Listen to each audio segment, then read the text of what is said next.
with various types of cancer. And it's really very exciting to see the advances that are being made in all different areas.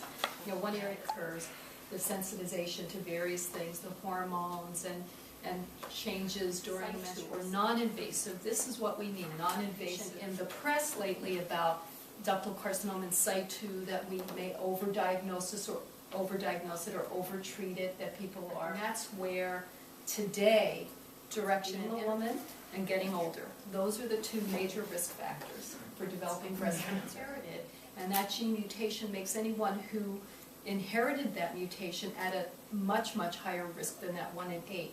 So that risk could be anywhere from, can go into a kiosk, and this is something that they're they're going to test this more broadly, to go into a kiosk. Had a 25% reduction in the breast cancer spreading in the future compared to women who didn't change their lifestyle in terms of their diet. No one is ever too young to get breast cancer. It's the diagnosis of something or picking up something that's, the survival by stage. At this point, that has not changed, but hopefully most, and on this last page, I wanted to just mention, we were talking about customizing, targeting. So the way that we're approaching as the tumor evolves in a patient, and as we are better able to identify those differences, we're better able to develop therapeutic strategies to treat, to get some of that information out of these pathology specimens, and I think that that's a very exciting period of time. That's the kind of study that might be safe, relatively safe to do, but is it really effective, and can we? I had a question on the gene test. The BRCA, Yeah, I know that my mother has breast cancer. 84. Oh, Okay, 80 when she got it. She's 84. Okay, so she would be the one to be tested if it were something that were suspicious. I mean, unless in families where there has been, let's say, colon cancer and uterine cancer, then that's, then it may be more the environmental factors and behavioral factors. The BRCA gene accounts for only some. Now, in the Ashkenazi are not inherited. Now, it doesn't mean that if people have lived a certain way and from their mother. Okay. And the other question is the test for the BRCA gene.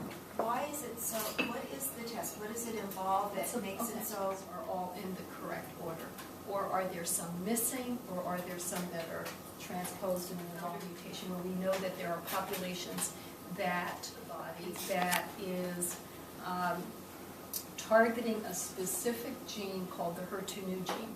So we know that, which is a gene in every cell in our body, and every normal cell has HER2. And there now are other drugs that are also these targeted anti-HER2 therapies that people are using, and some are in clinical trials and some. Really a wonderful education to be here, and I thank you again as always. I'd like to extend a warm welcome to all of you. I'm really excited about this magazine. Anything without Beth Warren, who's always my partner. As you know. Also, Doris Gordon. I consist of having a silent auction and a dinner. It's a really amazing, my first event. All the different things that make a luncheon, and that's what all of us will be doing. We hope that you. I'm very open to new ideas, and I would love as a charity that you would like to donate the money to. So this was a very easy event, which we only found out about a couple of weeks. I think that'll make it easy for everybody. And my personal goal in all of this is to support cancer research. Go over our financial responsibilities really quickly. Our dues are $150 a year. 4 years ago, I got that dreaded, horrible call that I patients at the tower. So I said, this is it. And we are going to have a wonderful luncheon next year. And it's going to be, as Shelley said, I think October 10th, we'll let you know. But we're going to have the next date, May 22nd. Put on your BlackBerry or iPhones here. So we're really excited about the personalities we're going to have at the auction. Our live auction in the past has been a paddle auction. A friendship that continues to build and to grow. So an opportunity for me to knock on the door and say, hey, wouldn't you like the profile of our membership to come and spend a weekend and like 2 dinners for 8. Donate. I don't think I was going to have a heart attack. He said